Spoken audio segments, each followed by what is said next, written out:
Okay, the Odyssey trailer breakdown. Every detail you missed. The channel New Rockstars. So I thought we should check this out since on the channel we previously checked out the trailer for the Odyssey. This would be a good watch. Let me just fix my chair.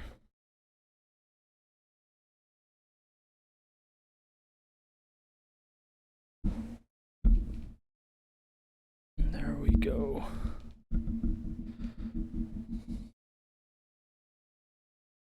So let's watch.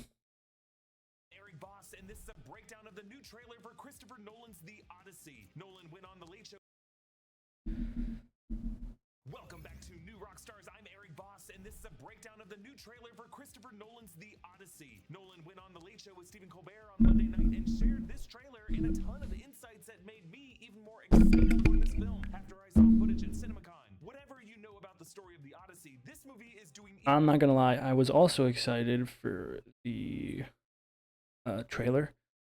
The first time that I saw it was here on the channel and I reacted to it, so if you want to go see that reaction. Crazier things with non-linear storytelling and magical realism that completely defies whatever expectations of historical accuracy you might have, considering this is a story of gods, monsters, and mythology. So it's not going to be a historical movie. It's going to be a crazy, cryptic, subjective survival horror and a story of family that reminds us more of Interstellar than it does of Wolfgang Petersen's 2004 Troy. So I'm going to break down everything we... I've said this before, and I said this in the reaction for the trailer. Troy is a good movie in itself. It's just not a good Iliad movie. The Iliad, which, if you give me 1 second. So what was I saying? The original Troy movie was a lot better rendition of a movie by itself that inspired in the material, but not a good translation of the book, the Iliad. Not at all. I own the book, I just can't seem to find it, but that was my point.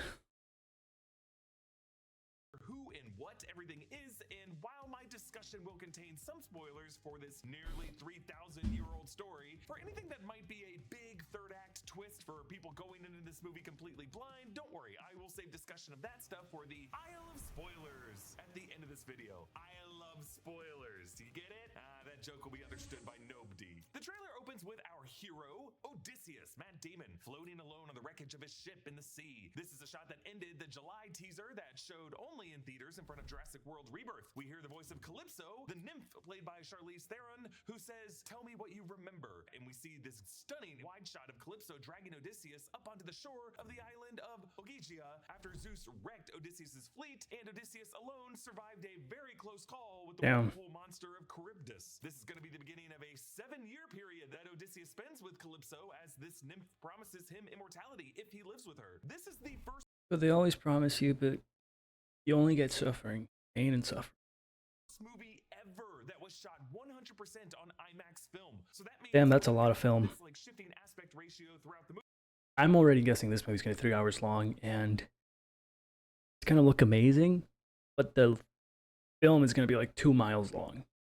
It's all going to be that big. And Nolan was only able to do that because IMAX invented a new version of their camera where the very loud equipment could be muted by an outside shell. Nolan told Colbert that he named this the Keeley after his IMAX collaborator David Keeley, who sadly passed away right after they wrapped on this film. The Odyssey is that's R.I.P. the bedrock of all Western literature, composed by an apocryphal figure known as Homer, sometime in the late 8th to early 7th century BCE, sometime after the Greeks adopted their written language from the Phoenicians. The poem's true origin is a mystery because the period before that was just a dark period where very few written records of any kind exist. We're really talking about some shards of ceramic that we're going off of. But it is widely believed that the poem was drafted from a couple dozen other Homeric poems that were oral traditions performed out loud at contests and festivals, and then drafted via some collaborator who must have him or herself been familiar enough with that oral tradition to put it into its written dactylic hexameter form. That basically means da da da da da da da da da da da da da da da da da. But really the most recent translation that I'm currently reading, and the version that Christopher... that's so weird. To think that that's how we used to pass on knowledge and to pass on different kinds of just random stories, and who's to say what was lost in context and in the besides that the translations, but also just the amount of time it took for it to be put into the written form, and how much that diverged from the original material. Maybe it has nothing to do with the way we're thinking about it now. Nolan said that he drew mostly on to adapt to this film is Emily Wilson's 2017 translation that Is does that away my with that poetic meter and focuses on the narrative and emotional context of the characters. The story follows the war hero Odysseus on his long, multi-year homeward journey after the Trojan War to his home at Ithaca, where his wife Penelope, Anne Hathaway in this movie, and son Telemachus, Tom Holland, wait for him, while 108 suitors, Telemachus? Robert Pattinson in this movie, seek to replace Ugh, I Odysseus can't as wait to see it. spouse and the king of Ithaca. I cannot wait to see Robert Pattinson in this movie. I already know he's. The Trojan War was believed to have happened around 1200 BCE, or around 400 years before the Odyssey was believed to have been composed, so it's really in the tradition of this epic poem to indulge in fantasy and historical inaccuracy, a tradition that Christopher Nolan is continuing in this movie with things like the design of the armor and whether characters say dad or daddy or speak with American accents. That's so funny. On that subject, ancient Greeks of that time spoke a version of ancient Greek, and they also didn't have words like father. And for that matter, the Scots in 13th century Scotland did not wear kilts like they do in Braveheart. But hey, if you Nope. are a history nerd and if any of this stuff takes you out of the movie, I do think it's okay to feel that way. But I will say this: it's also a movie that is about, well, an Odyssey, like an adventure with the. Sorry, I used the word that came from the book to describe the movie. But it's in a massive adventure with a protagonist that we're not even sure existed in such ancient times, with gods interfering and nymphs and cyclopses. So if you're upset about the historical accuracy, you're not watching the right movie, because this is not a historical movie. I would just suggest that you go into Not like Poseidon is there saying like, "Oh yeah, I was there." interpretation with fantastical and sometimes deliberately stylized takes on That looks so cool. history. Now, the story of the Trojan War and the events leading up to it are recounted in Homer's The Iliad, which is That's what I'm talking about, the Iliad. 2004's Troy. It looks like Christopher Nolan will include the No. Trojan horse episode in the sacking of Troy, but the rest of the film is going to stick to the events of the Odyssey. Now, the Iliad would have been a great movie to make into a great. The book would have been a great movie to make faithful to the story, because it's already really good and action packed with a lot of visual elements. Journey home. And stories like Interstellar, Oh Brother Where Art Thou? Hell, even Con Air, Planes, Trains, and Automobiles, Desmond, Yep. Lost, trying to get back to his Penny, are basically the Odyssey. Hell, they named her Penny after Homer's Penelope. So here we see Odysseus with his Penelope, and then a shot of his son Telemachus. Telemachus is on a voyage, which I assume is somewhere between books 2 through 4. Pretty sure it's Telemachus, but I'm not gonna nitpick. I keep saying it. Sent by a mentor who's actually Athena in disguise, who's going to be Zendaya in this movie, to first sail to Pylos, where he meets Nestor, and then to Sparta to speak with Menelaus, John Bernthal, who's Odysseus' wartime Menelaus. in the Trojan War, who ended up with Helen at his side. And we see some shots from the fall of Troy that was shown in the 6-minute prologue that I was lucky to see at CinemaCon, and you might have seen attached to screenings of One Battle After Another and Sinners late last year. And part of that here, we see Odysseus' Greek, or really we should say Achaean, because all these city-states were pretty divided up, and there was no like modern-day Greece to unite them all. But we see these soldiers sneaking out of the Trojan horse and opening the gates of the city as Odysseus and Menelaus scream in victory. The heavily armored Dark Knight-looking commander coming through here. That looks so good. It is Agamemnon. We see a new shot of one of the guard towers of Troy just collapsing. Then he Safdie. That's an interesting choice. Away from Odysseus here, I think it's actually much closer and just smaller. And Odysseus asks Calypso, "Help me go home." Now, eventually, Calypso is going to help Odysseus, giving him tools to build a boat and putting a magical wind at his back to propel his sail. Now we see Ithaca, So funny. a castle surrounded by tents for the 108 suitors, and this trailer shows us those very rude suitors feasting gluttonously on the fattest livestock, violating the norms of hospitality that were really the basis of these Greek civilizations. Robert Pattinson, as the suitor Antinous, does not speak with the actor's natural English accent. This is a household waiting for master. I want you to choose me. You're pining for a daddy you didn't even know. like some sniveling bastard. So I can understand how some viewers, especially having Robert Pattinson is good, and I can't wait to see him in this movie. I don't care what people think about the accent in that moment. I do not care. He just, the essence of the character comes through so well with Robert Pattinson doing that voice. He's so good.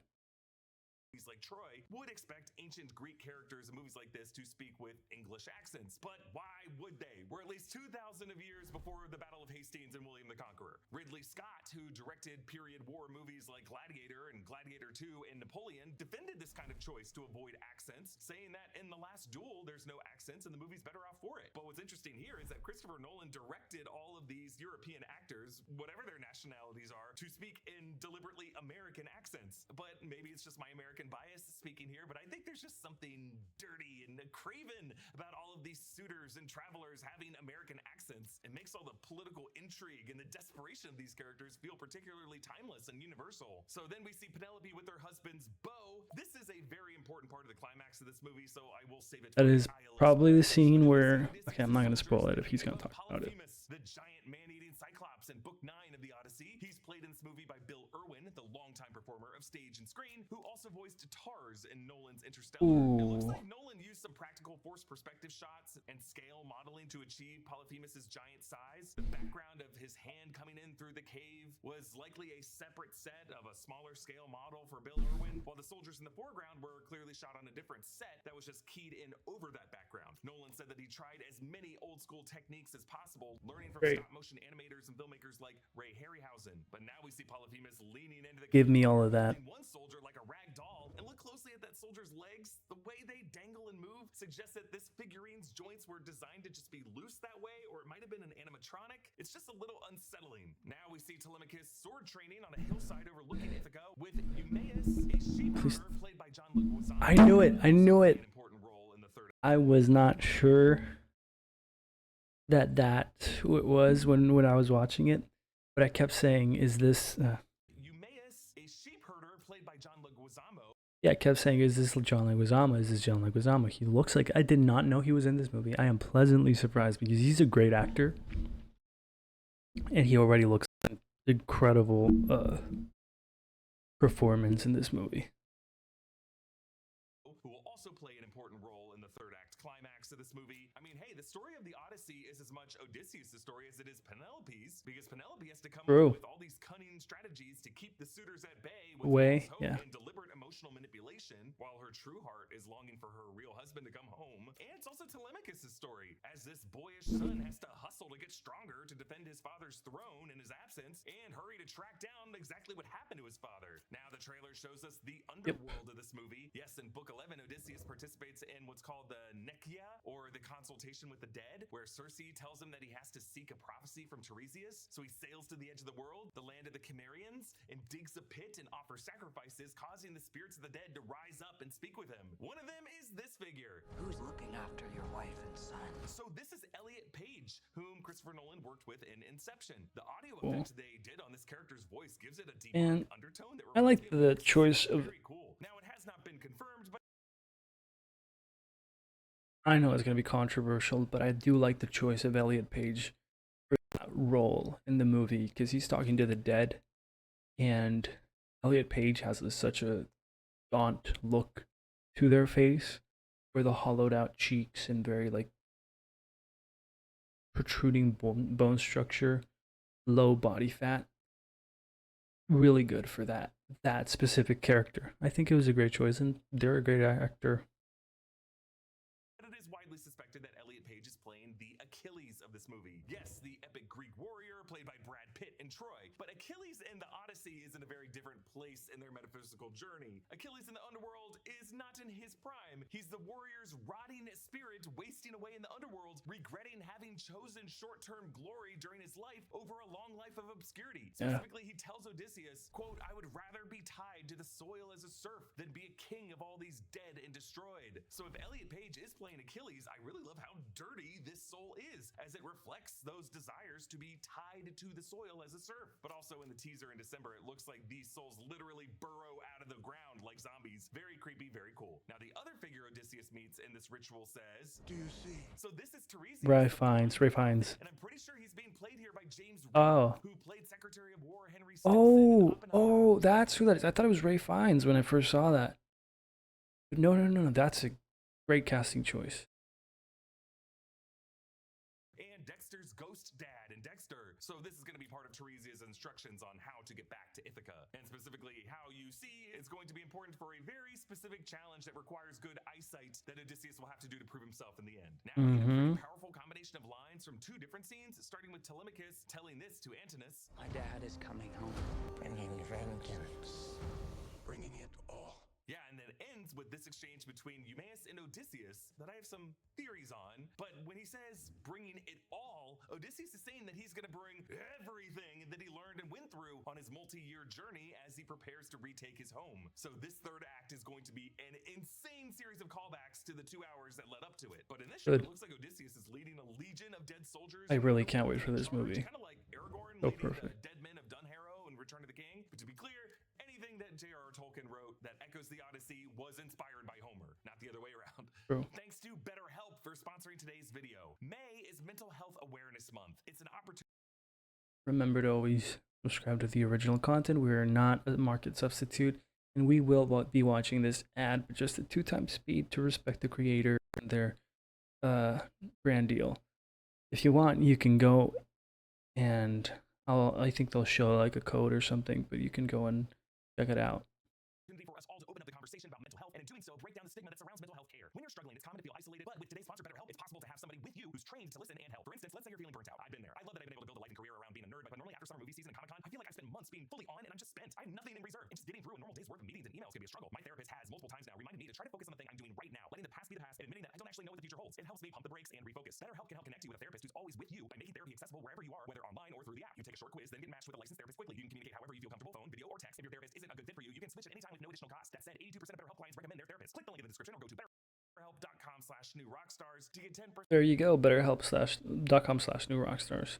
Get 10% off. Therapy, because no one should have to go through anything alone. BetterHelp is here with you. Don't forget to also watch the original video. Controversial, even among readers of the poem. Odysseus and his soldiers face these armored giants. These must be the Lystragonians, which are 9-foot tall, man-eating, cannibalistic giants who attack Odysseus' crew and end up destroying most of his ships in Book 10 of the poem. The controversy online seems to be coming from their armor in the scene. Many say it looks like steel, when the only armor that would have been used at this point in history would have been bronze, and that would be if giant cannibals like this even felt like they needed to wear armor. But again, the Odyssey is a story of fantasy, mythology, magical realism. So who cares if they're armored or not? I assume Nolan It's just nitpicking at this point. One, to visually distinguish these giants from the mostly naked giant Cyclops of Polyphemus, and to show how they're just part of a different tribe altogether. And two, to more easily shoot for scale with smaller body doubles and larger body doubles. Like, we just understand Matt Damon to be around 6 feet tall, even though he's probably shorter than that. So when Nolan shoots Odysseus from behind, Odysseus is probably swapped in for a shorter stand-in who's like 4 feet tall. All is Matt Damon, though.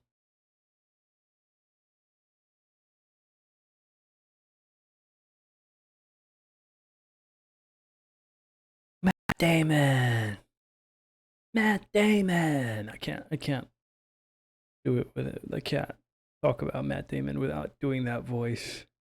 Matt Damon.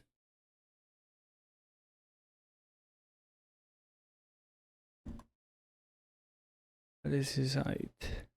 Well, he's 5'10", but he's not 6 foot. I mean, he is decently tall for a Hollywood actor. Who's like 7 feet tall, so we kind of see it as a 6 feet versus 9 feet. Matt Damon. See Matt Damon in close up with the Jimmy Kimmel's not gonna be happy about this. That giant is probably raised up much. If you know, you know. Next, we see Odysseus holding this gold figurine. Actually, literally, Calypso. I was working on this video. Our friends from Universal delivered to our office a replica. Oh, that's so cool. Check out this shit. This is so cool. Now, at first, I was like, is this a hair clip, but I actually think based off of the pointed end of it, it must be a clasp that you would use to keep your robes together. But if you look closely, the female figure appears to have braided hair, and she has a snake on her shoulder, and it could be the rest of the snake's body that's just coiling around her. Now, this is actually the same statue Athena? that Odysseus beheads at the very end of the trailer that causes sparks. So I'm pretty sure that statue in this figurine, both here and the one that Odysseus holds, is Helen of Troy, who's probably going to be played by Lupita Nyong'o in this film. A statue that would have been erected by Paris in the city of Troy in her honor. So I'm wondering if this clasp could be something Odysseus looted as Troy fell after the Achaeans won Helen back from the Trojans, and she ended up with Menelaus. So I wonder if Odysseus got this as a gift for his wife Penelope, and he keeps it as a token of what his homecoming journey is really all about. Like, we know from Inception that Christopher Nolan loves physical handheld totems that represent his characters. It seems to be what he's doing with this thing. But I will say that the snake coiled around her body and the beheading of it all reminds me of Perseus and Medusa,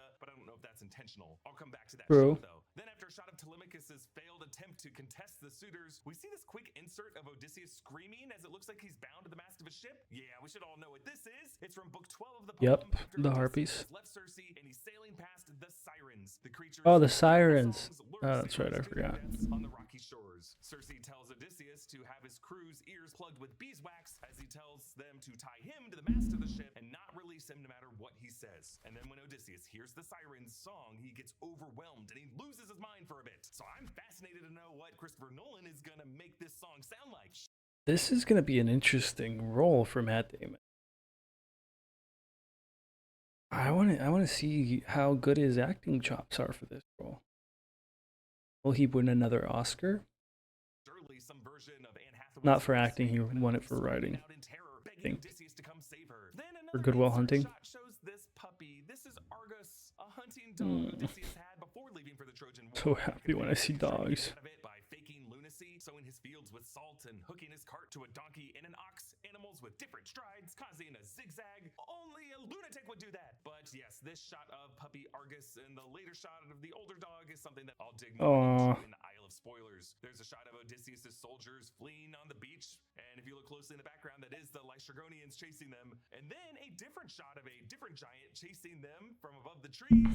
This is a wounded Polyphemus. This would be after Odysseus blinds the Cyclops and tricks the giant by telling him that his name is Nobody, so that he would yell out to everyone else on the island, "Nobody stabbed me!" like an idiot. And now you get my nobody joke from the beginning of the video. Now we see a shot of Odysseus navigating his ship past Charybdis as he screams to his crew, "Keep it straight!" Charybdis is a giant whirlpool monster. Actually, in Homer's poem, Charybdis is described as an underwater creature that vomits seawater like water in a cauldron when it is boiling over upon a great fire, and the spray reached the top of the rocks on either side. That doesn't look like eyes are hurting. This is just a whirlpool. But I do think we will see more of Charybdis' true form and anatomy once they get closer to the bottom of that whirlpool. Now, of course, Odysseus chooses to sail closer to this monster instead of a worse alternative, the Scylla, the man-eating monster that has the appearance of a beautiful woman up to the eyes, but with 6 heads on either side and a serpent body below that snatches the crew off the boat. I'm wondering if that thing is up on these rocks that they're about to sail past. Now, I will say you can't see anything that looks like Scylla in this shot, but it is a very narrow passageway that historians have said would have been set in the real-world Strait of Messina between the eastern tip of Sicily and the western tip of Calabria in southern Italy. We do, however, see one of Scylla's heads grabbing a dude through the sail at 2:18 in this next shot.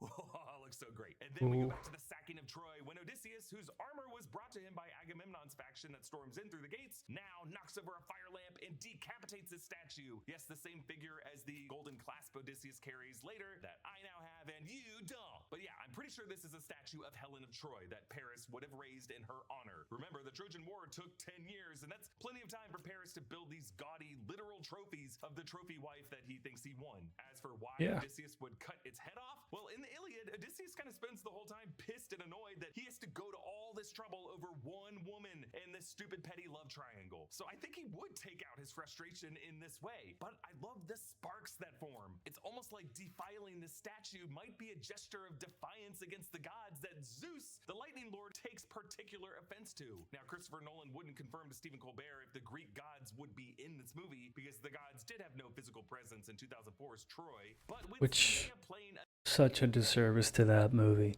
If you input the gods into the Iliad changes completely, and it's an even better cinematic storytelling movie than Troy could ever dream of being. Athena, the gods will be present, and Nolan's answer itself was actually pretty interesting. This is a world where people saw gods in everything, everywhere. So the thunder, the tides coming in, the wind blowing, that's all evidence of divinity that they're surrounded by. So yeah, the squall that wrecks Odysseus' fleet, evidence of Zeus and Poseidon, and even the flashes that we see behind the text titles throughout the trailer, I think is Zeus's lightning. And I think these sparks on the statue are also an example of Zeus's lightning. But like, yeah, Zendaya is also a walking, talking god in this movie. And the trailer ends with this horror tag. I think it's asleep.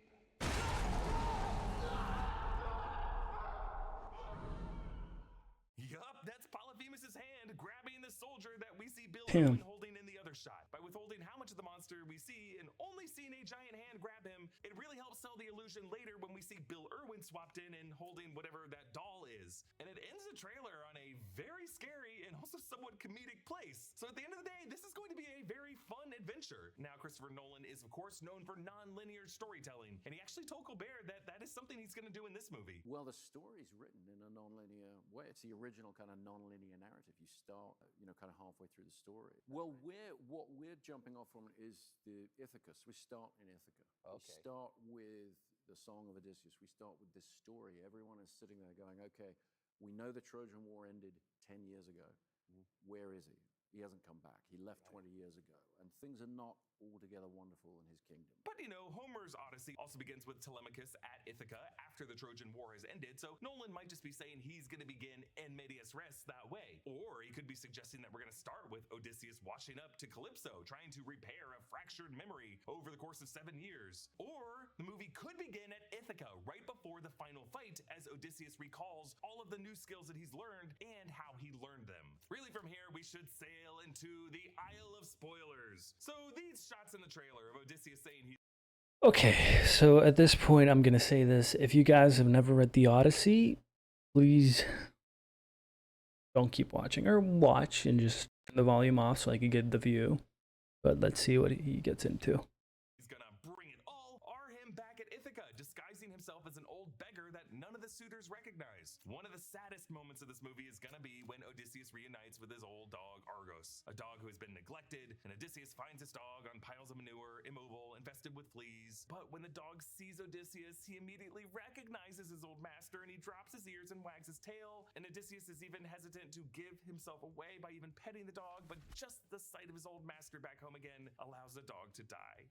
It's gonna be so hard, but I think people who can't watch movies where dogs die should know the dog does die in this movie. And yeah, while Odysseus is certainly motivated by Penelope and Telemachus, he's also gonna go a bit John Wick on these suitors, and it's gonna be very satisfying. Now, the bow Penelope holds, as readers of the poem know, is her very clever plan to hold this archery contest among the suitors to force them to string her husband's bow and fire an arrow through the holes of 12 aligned axe heads. None of the suitors can do it, and Antinous even tries to delay this challenge, but Odysseus steps up in his disguise and does it effortlessly. You may have recalled seeing this as the movie logo bumper of TSG Entertainment. That's right, when you watch The Secret Life of Walter Mitty, it spoiled the ending of Christopher Nolan's The Odyssey. Now, some interpretations... I love that movie.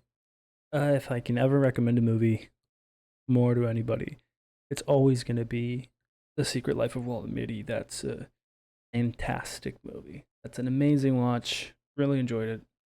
One of my favorite movies of all time, and it really inspires you to want to do more with your life. So I would always recommend that movie. He suggests that Penelope knew or suspected that that beggar was her husband in disguise in order for her to set this up. But Homer's poem does actually end with a final test from Penelope where she orders their bed moved out of their chamber, and Odysseus is like, whoa, what? Because he actually fashioned that bed out of wood that is continuing to grow from an olive tree that he planted, a secret that was only known to the two of them, and that's how Penelope knows for sure that it is her husband back home. But either way, after he completes the challenge, Odysseus then shoots an arrow into Antinous' stupid neck while he's drinking. Actually, the shot of Pattinson taking that long sip earlier in the trailer might be that fateful moment. Oh, let's hope for. Let's hope for that. With Telemachus, Eumaeus, I hope so. Telemachus has already removed most of the suitor's weapons, which is why I think we are seeing all these shots of Tom Holland nervously glancing around the banquet hall. Our boy is plotting. Hey, whatever your thoughts are on this trailer, Nolan's movies are always beautifully shot and devilishly edited masterpieces that trailers can't really do justice. I actually think his shorter teasers do a better job selling his movies than his longer trailers do, because those teasers are more of a wink that conveys what the movie actually ends up being. So either way, I'm seated. This movie's gonna cook. Comment down below with your thoughts on this. Okay, so guys, remember to go to New Rockstars, like and subscribe to these videos. They did an amazing job, and also check out their sponsor. This was a great video, and nothing that I really didn't know, but it's a good way to refresh your memory, because I have not read the Odyssey in so long. I think most recently I read the Iliad, which is why I've been talking about the Iliad a lot more. Yeah, my expectations for this movie are actually pretty high, because it is Christopher Nolan, and also the casting is stacked. He's really good at storytelling, and especially non-linear storytelling. Like he did say, the Odyssey is that kind of story, and it's perfect for a guy like Christopher Nolan, and also using actual props instead of CGI, because Nolan doesn't like CGI. That's a really good choice for the Odyssey, because you can tell it in this old school kind of technique way, where you're trying to figure out how you do the giant, how you do this, and it looks amazing. And it's going to be better than any CGI thing you can make, is it feels tangible, and that's what sells it. And when it comes to the Odyssey, it's such a fantastical story that making it CGI, it's going to be like that movie about the Egyptian gods that nobody watched. I forget the name. Yeah, I think you're doing it a service by making it more practical effects than CGI. Hopefully, it is as good as I think it's going to be, and it does well in the box office, because I want more Nolan films like this. I love these kinds of movies. He's been doing amazing. Oppenheimer was great. And all the actors in this movie, I am really excited to see what they're going to bring to the table. So yeah, if you guys enjoyed this video, make sure to like and subscribe, and also make sure to check out the Twitch channel, which we are live right now. This is being recorded during the live. If you want to see me live react to videos, and like today, that I'm recording this on a Monday, we're going to be reacting to One Piece Season 2, Episode 1. So if you want to catch me there and bring your own copy of the material to watch with me, then check me out at twitch.tv/NovaGeorge42. Thank you guys for watching. Okay.